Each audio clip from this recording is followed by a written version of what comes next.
ఓం శ్రీ మాత్రే నమః. లక్ష్మీదేవి మన ఇంటికి రావాలంటే మనం చేయాల్సిన పని ఏమిటో ఈ కథ చదివితే తెలుస్తుంది. ఆలస్యం చేయకుండా అందిస్తున్న ఈ కథను మనము తెలుసుకుందాము. ఒకరోజు రాజు మంత్రి మారువేషంలో రాజ్యంలో తిరుగుతుండగా ఒక బందిపోటు గుంపు వాళ్ళపై దాడి చేస్తారు. రాజు మంత్రి వాళ్ళతో ప్రతిఘటిస్తుంటారు. అటువైపుగా వెళుతున్న రుద్రసేనుడు అది చూసి తన వంతు సాయం చేస్తాడు. దానికి మారువేషంలో ఉన్న రాజు మెచ్చి నీకు ఏమి బహుమానం కావాలో కోరుకో అంటాడు.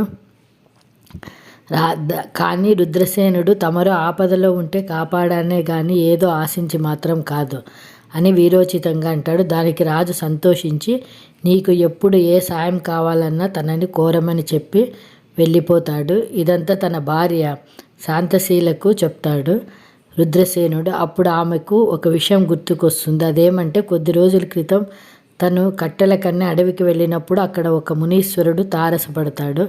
ఆ మునీశ్వరుడు తల్లి ఒక విషయం చెప్తాను శ్రద్ధగా విను. లోకమంతా చీకటిగా ఉంది.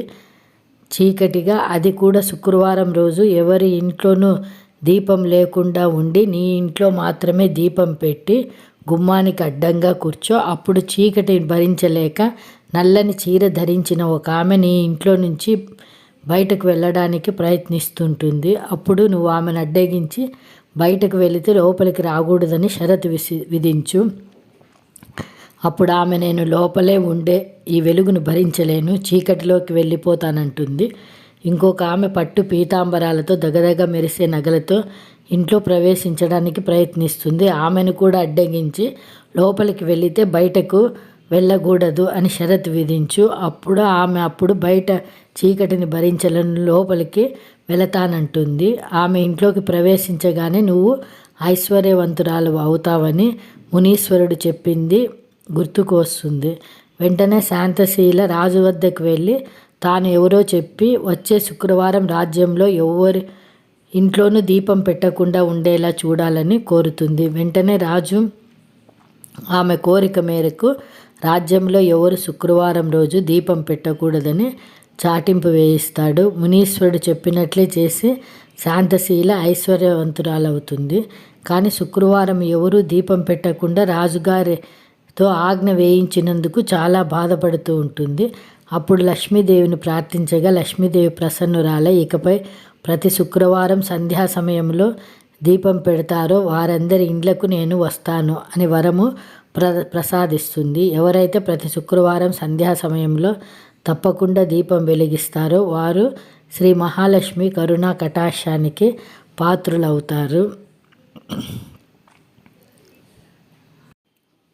హిందూ మతంలో ప్రతి ఒకరు ఒక దేవతను ఆరాధిస్తారు. అందులో భాగంగానే శుక్రవారం నాడు మాతా లక్ష్మీదేవిని పూజిస్తారు. అయితే లక్ష్మీదేవి సిరి సంపదలకు, సంతోషము, శ్రేయస్సును ప్రసాదించే అమ్మగా ప్రజలు ఆరాధిస్తారు.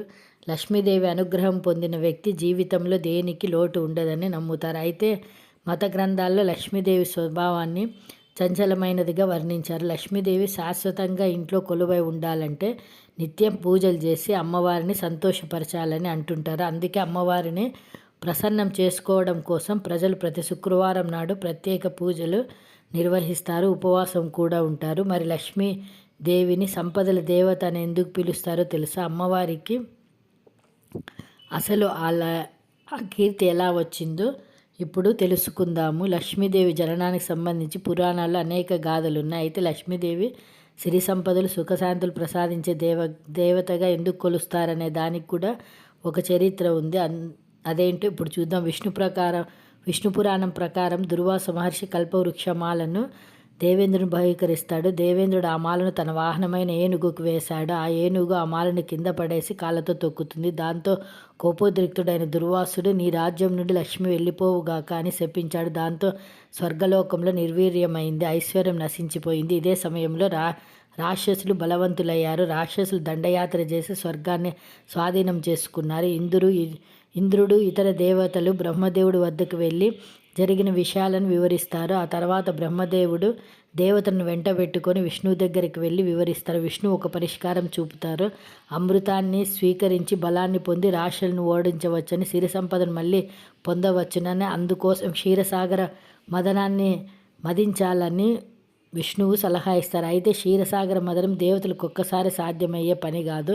రాక్షస గణాన్ని కూడా క్షీరసాగర మదనానికి ఒప్పించి క్షీరసాగరాన్ని మదించడం మొదలు పెడతారు. శ్రీవారి సలహా మేరకు దేవతలు రాక్షసులతో కలిసి క్షీరసాగరంలో సముద్రాన్ని మదనం చేశారు. సముద్ర మదనం నుండి హాలాహలము, కామధేనువు, తెల్లని ఐశ్వర్యం, ఐరావతం, కల్పవృక్షం, అమృతంతో పాటు లక్ష్మీదేవి కూడా జనిస్తుంది. ఈ సందర్భంగా లక్ష్మీదేవిని శ్రీ మహావిష్ణువును వరిస్తుంది. లక్ష్మీదేవి జననంతో ముల్లోకాలకు సుఖశాంతులు సంతోషాలు తిరిగి వచ్చాయి. దేవతలు అమృతాన్ని సేవించి అమరులయ్యారు. ఇంద్రలోకంలో సిరి సంపదలు మళ్ళీ వచ్చాయి. అప్పటి నుంచి లక్ష్మీదేవిని సంపదలు, శ్రేయస్సు, వైభవానికి ప్రతీకగా కొలుస్తారు. ముఖ్యంగా శుక్రవారాన్ని లక్ష్మీదేవికి ప్రతీకరమైన రోజుగా పురాణాలు పేర్కొంటాయి. అందుకే శుక్రవారం రోజు ప్రజలు భక్తి శ్రద్ధలతో అమ్మవారిని పూజిస్తారు. ఓం శ్రీ మాత్రే